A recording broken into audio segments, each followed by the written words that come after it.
Kesetiaan-Mu Tuhan, Engkau Allah Immanuel.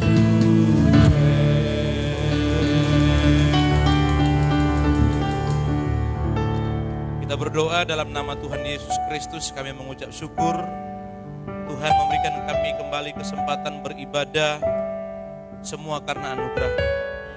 Sekian lama kami Tuhan, beberapa bulan kami harus mengikuti aturan yang ada. Dan hari ini kami diberikan kebebasan untuk beribadah di tempat rumah Tuhan yang Tuhan percayakan kepada kami dengan peraturan protokol kesehatan yang ada. Betapa bangganya dan betapa bersyukurnya kami Tuhan untuk kami bisa berkumpul kembali untuk beribadah. Kiranya umat-Mu menyadari hal ini, satu momen yang sangat penting, bukan lagi dalam kebimbangan, bukan lagi dalam ketakutan, bukan lagi dalam keraguan, bukan lagi dalam mengikat diri, sehingga menganggap segala sesuatunya tidak lagi berarti dalam hidupnya dalam persekutuan ibadah. Tetapi bangkit roh mereka, bangkit roh kami, untuk kami membuang setiap kebiasaan kami sekian bulan. Ketakutan-ketakutan yang terlalu mengerikan, kebimbangan, keraguan-raguan yang sangat menghantui diri begitu banyak orang. Oleh karena itu Bapa di sorga, bersama-Mu kami mampu, bersama-Mu kami akan berani, bersama-Mu kami akan cakap melakukan perkara-perkara luar biasa. Kami hancurkan rasa ketakutan itu, kebimbangan, keraguan-raguan. Tapi yang ada adalah senantiasa tetap ucapan syukur yang keluar dari mulut kami. Terima kasih Bapa di sorga, kami menyerahkan ibadah ini ke tangan. Kau yang ambil alih, beracara buat kami semuanya. Kami mengucap syukur dalam satu nama, yaitu dalam nama Tuhan Yesus Kristus. Haleluya. Amin. Silakan duduk Bapak Ibu Saudaraku. Shalom. Selamat berjumpa kembali. Buat Bapak Ibu Saudaraku yang kekasih, coba lihat ada yang bengkak mukanya. Ya, yang mungkin yang tadinya 2 bulan yang lalu berat badan Anda sekitar mungkin ada yang 60, sekarang sudah 80. Yang tadinya 70 sekarang menjadi 90. Atau yang betis Anda yang tambah beratnya, kan begitu ya. Tetapi Bapak Ibu Saudaraku, ini menjadi sebuah tantangan baru buat gereja. Tantangan beberapa bulan lalu, Bapak Ibu Saudaraku, tantangan beberapa bulan lalu adalah kita tidak bisa beribadah. Kita tidak bisa beribadah karena ada sebuah peraturan dari pemerintah dan ada peraturan dari Sinode Gereja Bethel Indonesia untuk tidak memperbolehkan kita beribadah. Sampai-sampai begitu banyak perdebatan-perdebatan secara teologis atau secara Alkitab, di mana di medsos Bapak Ibu hamba Tuhan A, hamba Tuhan B, begitu banyak berdebat dan mengutip ayat bahwa ada yang mengatakan tunduklah kepada peraturan-peraturan pemerintah. Dan ada juga yang mengatakan kalau kamu lihat maut di depan, maka kamu harus menghindar. Begitu banyak ayat-ayat yang mereka lontarkan. Tetapi ada juga yang mengeluarkan ayat, janganlah kamu menjauhkan diri dari persekutuan-persekutuan ibadah yang biasa engkau lakukan. Banyak ayat-ayat Bapak Ibu Saudaraku yang muncul ke permukaan sehingga ada kebimbangan dan keraguan di antara para hamba-hamba Tuhan dan para pelayan. Tetapi Bapak Ibu didasari dengan satu tindakan atau keputusan bahwa pemerintah dan sinode masing-masing memberikan sebuah kebijakan, yaitu tidak boleh beribadah.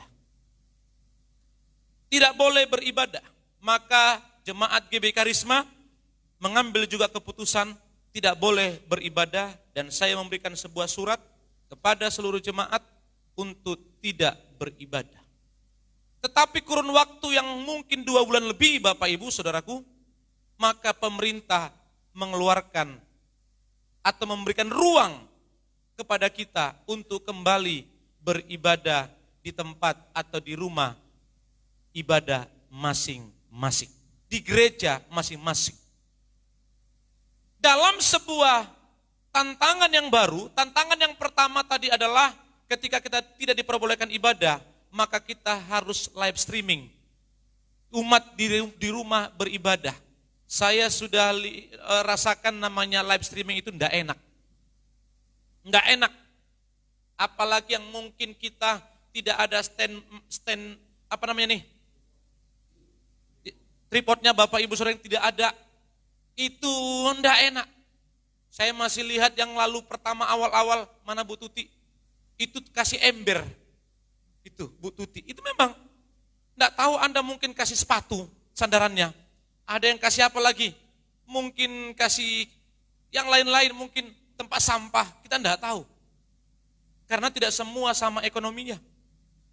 Enggak enak betul. Tapi kurun 2 bulan lebih itu Bapak Ibu, kita memang tidak diperbolehkan ibadah. Itu tantangan kita. Gimana kalau kita ibadah? Ternyata kita harus mengikuti aturan. Setelah selesai itu 2 bulan lebih, ada tantangan baru Bapak Ibu Saudara. Terhadap jemaat. Inilah sebenarnya tantangan yang lebih parah. Kenapa? Menyangkut jiwa. Coba tanya Bu Meti, gampang enggak memperbaiki jiwa itu? Enggak. Kalau peraturan pemerintah masih bisa Bapak Ibu Saudaraku, kita tunggu kurun waktunya, percayalah karena ini adalah skala nasional atau internasional, mendunia Bapak Ibu, percayalah keputusan itu, kebijakan itu pasti diambil dan kita sudah melihat dan merasakan kebijakan itu sudah diambil oleh pemerintah dan pusat dan daerah bahwa kita boleh beribadah dengan protokol kesehatan yang ada. Tetapi sekarang tantangan kita Bapak Ibu, ketika surat itu keluar, tantangan kita adalah, tantangan gereja untuk saat ini saudara kasih adalah kejiwaan jemaat bisa terganggu. Dalam tanda kutip. Apa itu? Ketakutan yang akut. Keraguan-raguan yang sangat luar biasa. Mungkin Anda di antara pelayan, mungkin ada yang juga rasa takut terlalu berlebihan. Tapi karena kepaksa melayani. Ini penyakit yang sulit untuk diperbaiki. Yang sulit. Tetapi kita tidak bisa memaksakan itu. Memang itu terjadi. Tapi saya sampaikan ini kepada Anda, Bapak Ibu Saudaraku, tidak gampang memperbaiki orang yang kena penyakit itu. Ketakutan yang terlalu berlebihan. Jiwanya akhirnya terganggu. Mau keluar rumah takut. Mau kemana takut. Ada orang mau ibadah pun takut. Tapi kalau kumpul sama teman-temannya, dia tidak takut. Kumpul, arisan tidak takut dia. Ke salon tidak takut dia. Apalagi? Shopping tidak takut dia. Tapi ke gereja dia takut. Penyakit tidak itu? Penyakit mengerikan tidak itu? Mengerikan. Ini yang sedang terjadi. Sehingga akhirnya gereja mempunyai PR baru. Gereja mempunyai PR baru untuk memperbaiki hal ini.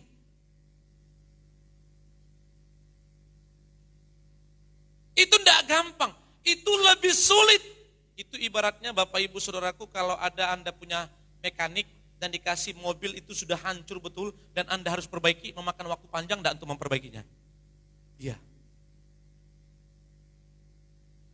Kalau dia mungkin seorang akunting Bapak Ibu Saudaraku, itu ada begitu banyak keuangan yang tidak tahu jelas kemana ininya, dan dia memakan waktu yang banyak tidak untuk memperbaiki keuangan itu.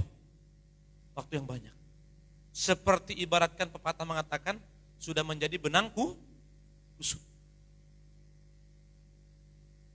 Itu tidak gampang. Itu tidak mudah. Bukan hanya gereja GB Karisma mungkin. Banyak gereja-gereja lain yang mengalami itu. Yang ketiga apa? Mungkin terlontar dalam pikirannya, dalam hatinya. Udahlah, live streaming aja lah. Saking enaknya live streaming, tidak ke gereja, akhirnya terkonsep di pikirannya, menjadi zona dalam dirinya, menjadi kesukaan baginya. Kan toh juga sama-sama ibadah. Sadar atau tidak sadar, konsep ini, masalah ini, penyakit ini, menguasai pikiran kita, menguasai jiwa kita, akhirnya menjadi sebuah kesenangan. Padahal pemerintah sudah memberikan kita untuk ruang beribadah dengan peraturan protokol kesehatannya.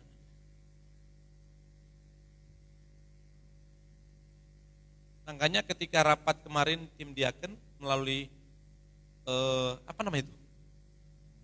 Zoom ya? Video call ya. Nah, sebenarnya tantangan terbesar para pelayan itu adalah bagaimana memulihkan kembali jiwa-jiwa yang ada untuk kembali bisa memiliki konsep yang seperti yang dulu. Karena ketika bunyi surat itu keluar, Bapak Ibu Saudara, bunyi surat pemerintah itu keluar artinya datang, ada responnya orang begini. Yes, aku bisa ibadah lagi di gereja. Yes. Tapi ada orang, ada jemaat, ketika bunyi atau pengumuman di gereja itu sudah dikatakan kita sudah bisa beribadah kembali dengan peraturan pemerintah yang dengan protokol kesehatan yang ada, maka ada yang berkata, yes. Sudah bisa kita beribadah loh, Pak? Yes. Ma, sudah bisa kita beribadah? Yes. Ada dua ekspresi. Tapi ada yang ketiga. Ketika diumumkan melalui grup WA atau suaminya atau istrinya mengatakan, kita sudah bisa beribadah lagi loh, Ma. Waduh.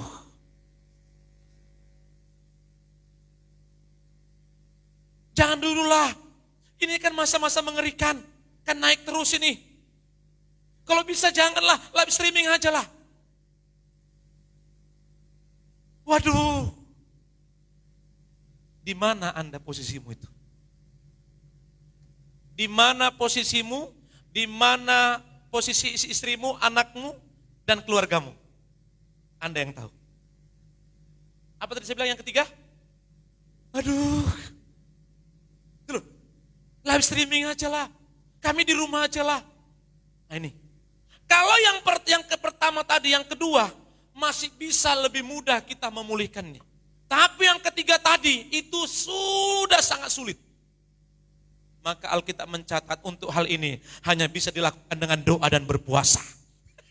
Maka kita kembali banyak-banyak berpuasa. Pelayan-pelayan harus banyak doa dan puasa.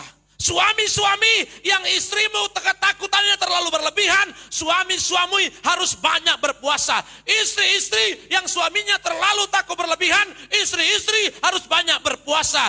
Orang tua yang anaknya terlalu takut berlebihan, maka orang tua harus banyak doa dan puasa. Hai orang tua, hai anak-anak, ketika orang tuamu, papa, mamamu ketakutan terlalu berlebihan, maka anak-anak harus banyak doa dan puasa.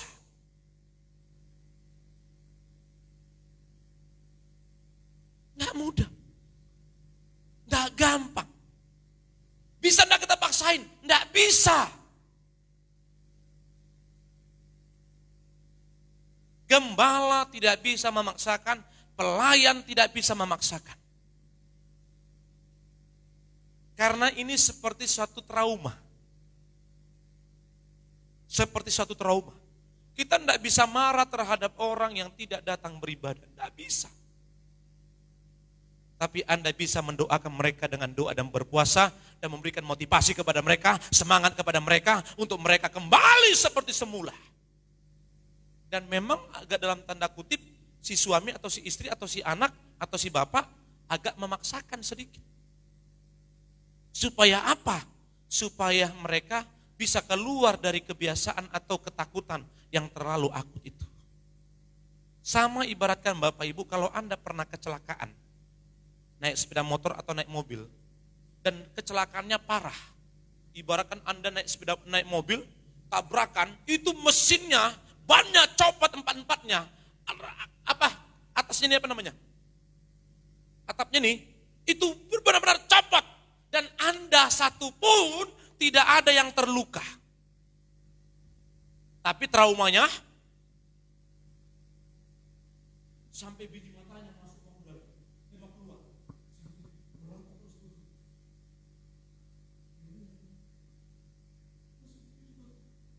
Tapi ketakutannya berlebihan. Gampang gak memulihkan ini? Gampang gak? Disuruh lagi dia bawa mobil, belum tentu mau. Dia lebih memilih naik sepeda motor. Kau punya mobil mewah, tapi kau karena trauma naik sepeda motor. Itu penyakit enggak? Penyakit. Itu sama dengan kita sudah dikasih beribadah, tapi kita tidak mau beribadah. Kenapa? Ketakutan. Itu penyakit. Sama ada teman saya, Bapak Ibu Saudaraku, dia orang kaya. Orang kaya. Enggak, kalau naik pesawat, berangkat atau liburan atau ke Jakarta segala macamnya, itu harus dipisah. Suaminya belakangan, istrinya yang duluan.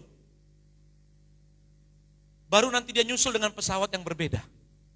Saya tanya, kami ngobrol di kantornya, kenapa Pak demikian? Kalau mati tidak sama-sama. Itu bagi saya bukan hikmat, itu kekonyolan sebenarnya. Karena ketakutan. Ada bos saya, Bapak Ibu, bos saya itu tinggal di Banjar. Berarti sudah tahu orang Banjar. Dia orang kaya, tapi kalau dia ada urusan ke Jakarta, ke Surabaya, enggak pernah naik pesawat. Naik apa? Kapal laut. Konyol enggak Pak Salum? Bodoh enggak Pak Salum? Dre, bodoh enggak itu? Bodoh. Duitnya banyak. Duitnya banyak. Tapi ke Surabaya naik kapal. Lebih enak yang mati dari atas daripada yang di. Betul enggak? Halo. Kalau mau berbicara mati, mana lebih enak yang di pesawat atau yang di laut? Hah? Naik pesawat. Kalau yang di laut masih kelep-kelep kita berapa detik? Gitu. Tapi kalau pesawat hitungan detik selesai. Saudaraku, ini ketakutan-ketakutan yang sulit dipulihkan. Inilah tantangan gereja kita, tantangan hampir semua gereja untuk menghadapi new normal ini, di mana kita diberikan kebebasan beribadah kembali, tetapi trauma-trauma, ketakutan-ketakutan yang akut dan terlalu berlebihan, itu bisa menghantui diri kita, bahkan membuat kita mengalami kelainan jiwa sebenarnya. Arahnya akan ke sana. Arahnya akan ke sana. Oleh karena itu Bapak Ibu Saudaraku, Alkitab mengarahkan atau memberikan wejangan kepada kita, apapun yang terjadi atas hidupmu, maka Alkitab mencatat begini dalam 1 Tesalonika 5 ayat yang ke-18.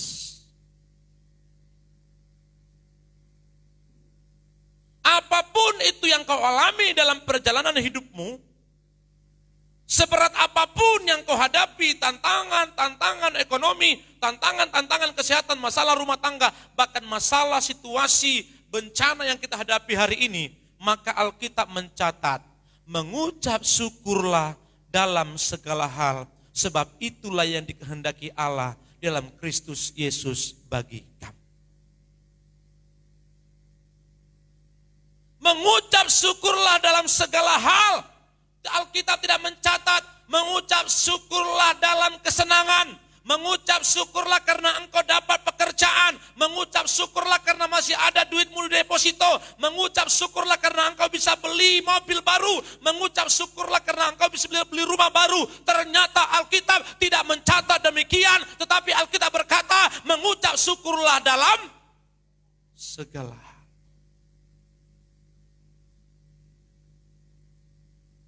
Saudaraku yang kekasih, kiranya dalam keraguan, kiranya dalam kebimbangan, kekhawatiran itu, tetap ada ucapan syukur dalam dirimu. Paling tidak lambat atau cepat, itu akan memulihkan rasa ketakutanmu, memulihkan keraguanmu, memulihkan kebimbanganmu, memulihkan keakutan yang menguasai dan menghantui hati dan pikiranmu.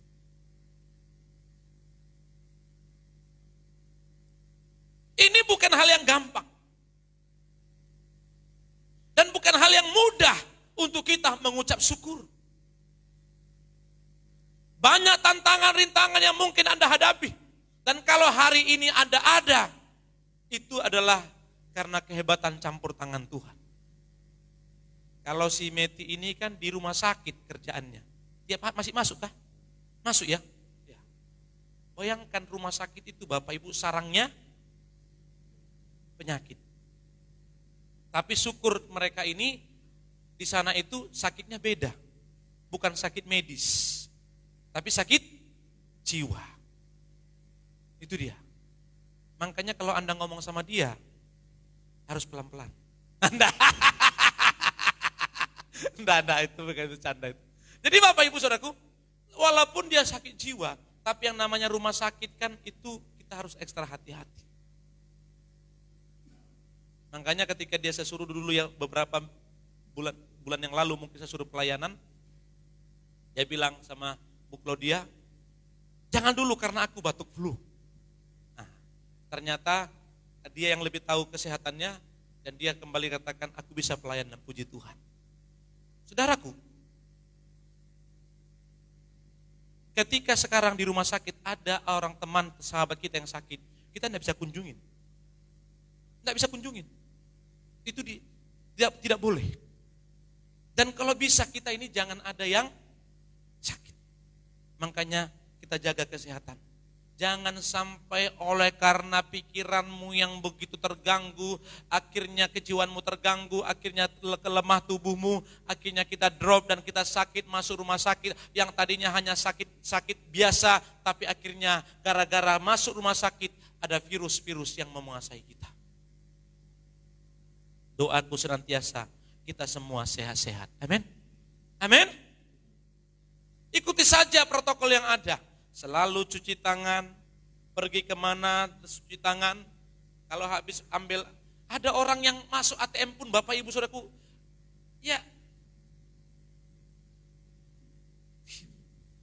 baru ambil lagi tisu basah. Aduh, terlalu kebangetan ketakutanmu. Udahlah, seperti biasa aja pakai masker, enggak usah pakai sarung tangan juga, enggak usah pakai sarung tangan. Pencet karena seperti di beberapa ATM itu ada cuci tangan. Saya masuk di ATM, Bapak Ibu suruh kasih. Kan saya kebetulan sering masuk ke ATM itu. Berapa banyak yang kulihat, khususnya banyak juga yang bapak-bapak yang jenggotnya berewokan, berotot, tapi kayak ada ular di situ tuh. Pas macet lagi, kenapa Pak? Agak macet Pak, kayaknya susah nih. Ya pencet-pencet lagi. Pas habis itu ada yang kutemukan lagi ATM-nya ketelan lagi, gara-gara kelamaan di situ. Coba itu. Ini kan kejiwaan yang terganggu. Kejiwaan yang terganggu. Ternyata saya banyak temukan orang di luar sana yang memang kejiwaannya tanpa sadar dalam tanda kutip terganggu. Kalau Anda ke ATM di sini, di pom bensin sini, itu disediakan cuci tangan. Disediakan semua sabun dan wastafel di situ disediakan semuanya. Disediakan. Awal-awal saya lihat masa-masa corona itu, itu sampai ada yang memang, itu yang saya bilang tadi, jenggotan, berewokan, berotot, pakai tato, tapi pegang harus ambil lagi tisu basah. Aduh Tuhan, saya pikir melebihi wanita. Katakan yang pria-pria, wanita kepada pria, kamu jangan begitu bilang. Ya, biasa aja,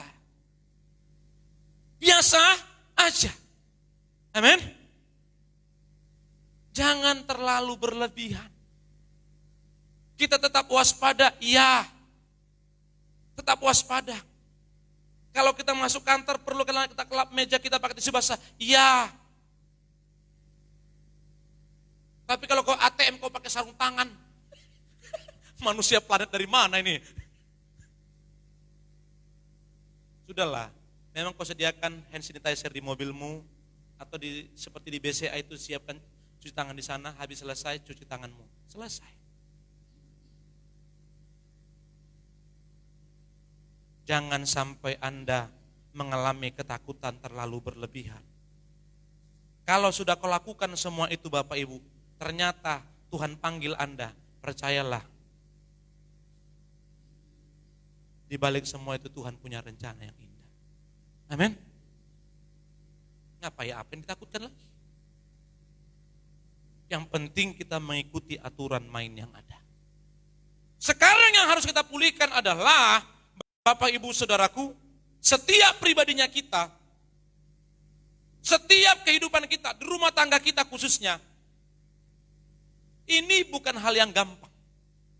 Makanya saudara kasih, satu hal yang ditekankan Alkitab adalah mengucap syukurlah dalam segala hal. Apapun yang kau alami saat ini, belajarlah mengucap syukur. Di balik ucapan syukur itu akan ada satu kekuatan yang turun atasmu, sehingga apapun yang kau alami senantiasa hatimu tetap bersuka cita. Kan ketika hatimu bersuka cita, pikiranmu pun akan mengalami ketenangan. Ketika pikiranmu mengalami ketenangan, Bapak Ibu Saudaraku, maka sakit penyakit tidak akan pernah bisa menguasaimu. Imun tubuhmu semakin kuat. Tapi kalau Anda sudah takut berlebihan, kekhawatiranmu terlalu berlebihan, maka engkau stres, imun tubuh lemah, maka penyakit akan lebih mudah masuk. Makanya penting kita mengucap syukur. Bersyukur, bersyukur, bersyukur, bersyukur karena kasih setiamu. Ku sembah, ku sembah, ku sembah, dan ku sembah. Selama hidupku, ku sembah Kau Tuhan. Saudaraku, percayalah ucapan syukur itu sangat besar kuasanya buat Anda.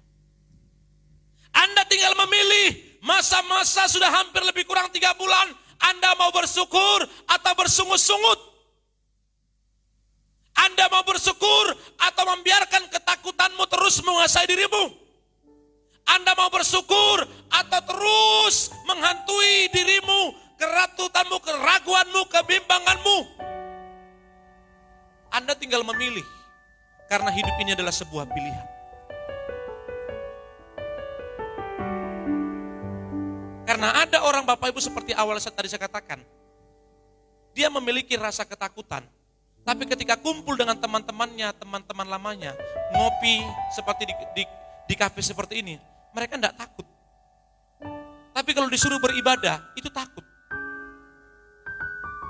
Disuruh jalan ke mall, enggak takut itu. Coba misalnya, saya ambil contoh, adalah jemaat misalnya ketakutannya ibu-ibu mengalami ketakutan terlalu berlebihan. Terus saya bilang begini, Bu, sini, saya bilang, Ibu pergi ke Robinson, ku kasih 10 juta. Belanja habisin itu. Kalau kau Meti, berangkat enggak? Berangkat. Kalau Ibu Salom, berangkat enggak?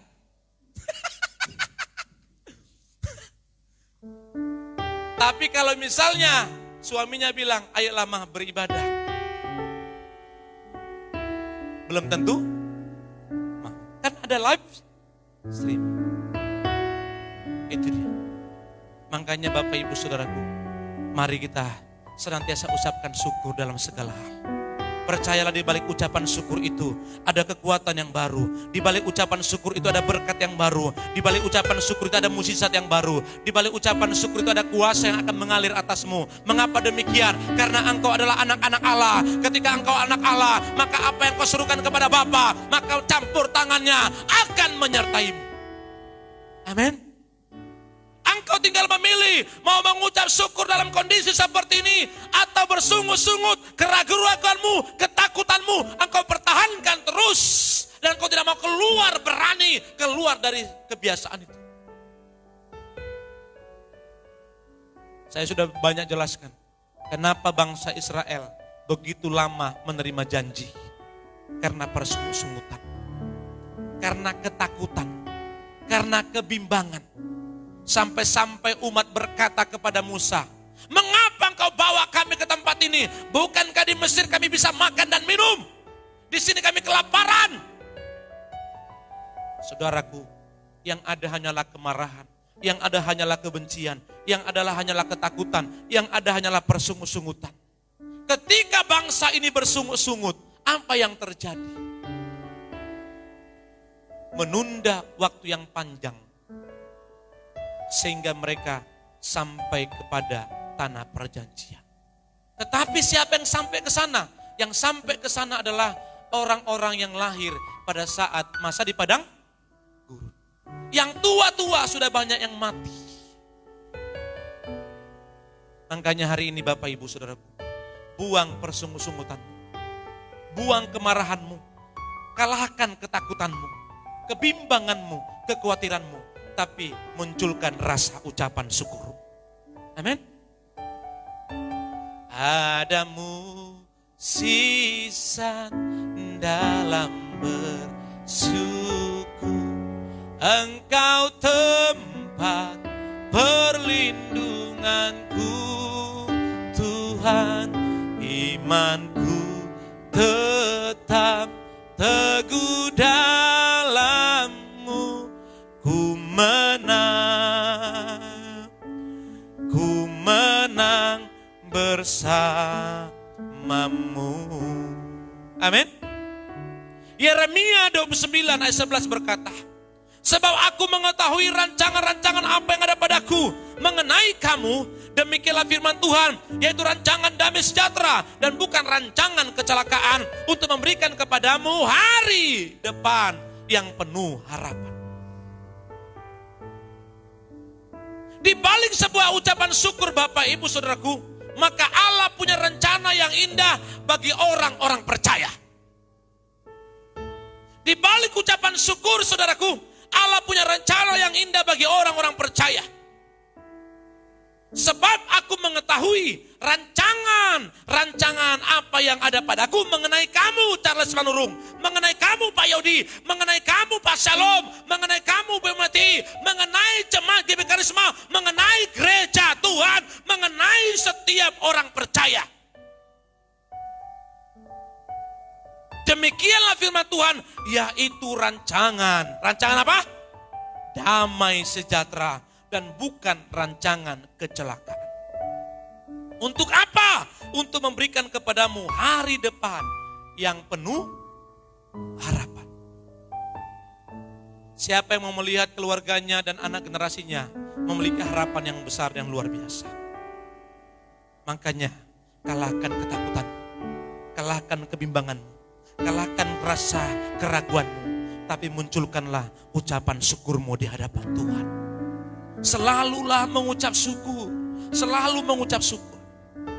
Tutup Alkitabnya Bapak Ibu kasih. Beberapa minggu yang lalu, bukan minggu yang lalu ya, beberapa bulan yang lalu, masa-masa corona, ada masalah berat yang kuhadapi. Ini sudah naik di ubun-ubun. Naik di ubun-ubun. Saya marah, sudah terlalu sangat berat marahnya kepada salah satu orang rekan kerja saya. Tetapi Bapak Ibu Saudaraku, mulai hampir muncul niat-niat jahat dalam pikiran saya. Saya akan habis itu orang. Saya suruh orang saya bayar. Itu pikiran kotorku tadinya. Tapi apa yang kulakukan, aku banyak doa puasa, penyembahan. Bersyukur.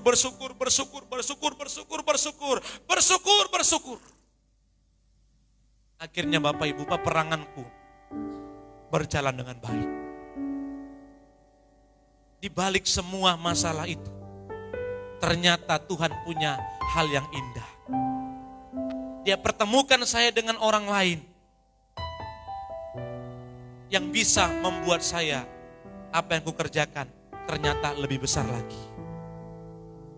Makanya saudaraku, kalau Anda menghadapi apapun, itu pelajaran penting kesaksianku itu buat kita semuanya. Tetaplah mengucap syukur. Amin.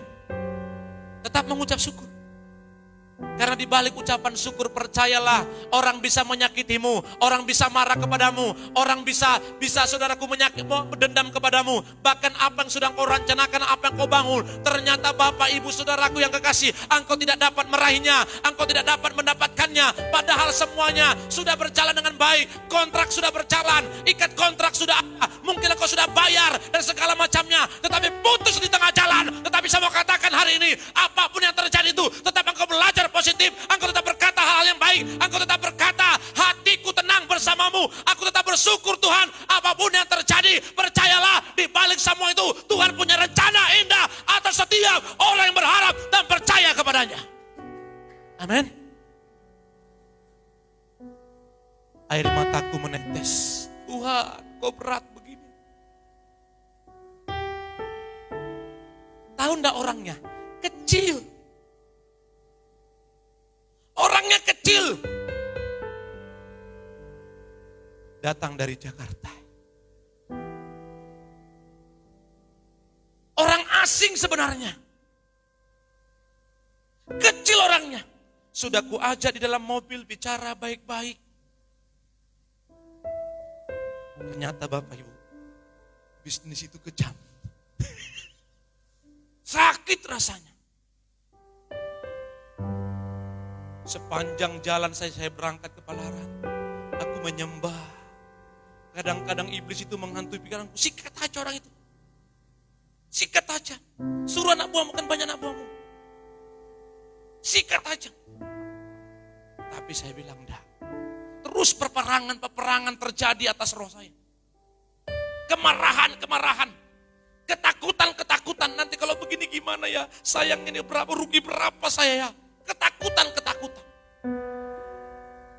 Seandainya kan ku angkat dia begini, ku lempar ke Sungai Mahakam kan bisa saja. Bisa. Sambil ku piting begini, ku seret. Karena dekat Sungai Mahakam itu. Karena pelabuhannya dekat Sungai Mahakam. Jaraknya paling hanya 50 kilo dari situ. Bisa aja ku piting, ku masukkan, ku tenggelamkan di situ. Bisa. Tetapi Bapak Ibu Saudaraku, ternyata Tuhan lagi proses saya kembali terus. Terus diproses, dimurnikan. Karena kenapa Bapak Ibu saya marah?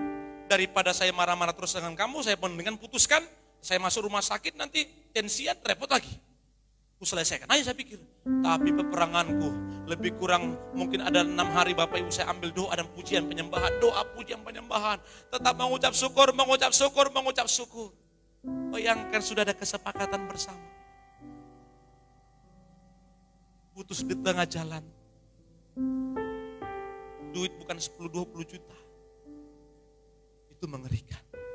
Tapi di balik semua itu, ada rencana Tuhan yang indah.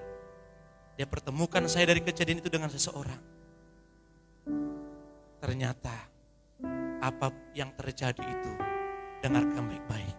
Ketika engkau yakin kepada Yesus Kristus Tuhan sebagai juru selamatmu, yang menebus hidupmu, yang mampu mengampunimu, maka dia pun mampu memulihkan seluruh perjalanan hidupmu. Amin. Di tengah sebuah masalah itu, saya melihat, oh yes, memang engkau luar biasa. Makanya saudaraku, mungkin Anda mengalami banyak hal hari ini. Sampai engkau mungkin menangis, meneteskan air mata. Seperti saya meneteskan air mata. Saya kan manusia yang jarang nangis, saya Bapak Ibu Saudara. Saya manusia yang jarang nangis. Tapi kalau sudah di kaki Tuhan, saya pasti nangis saya.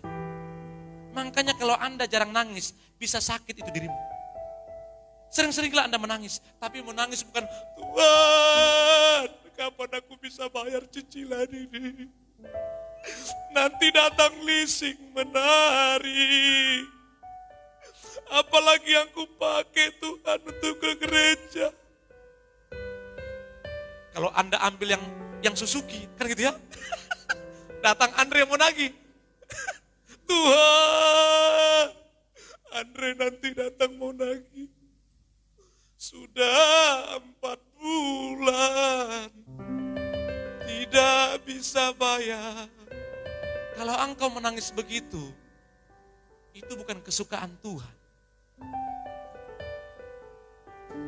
Jadi jangan menangis, saudaraku, ketika engkau hanya ingin menginginkan sesuatu.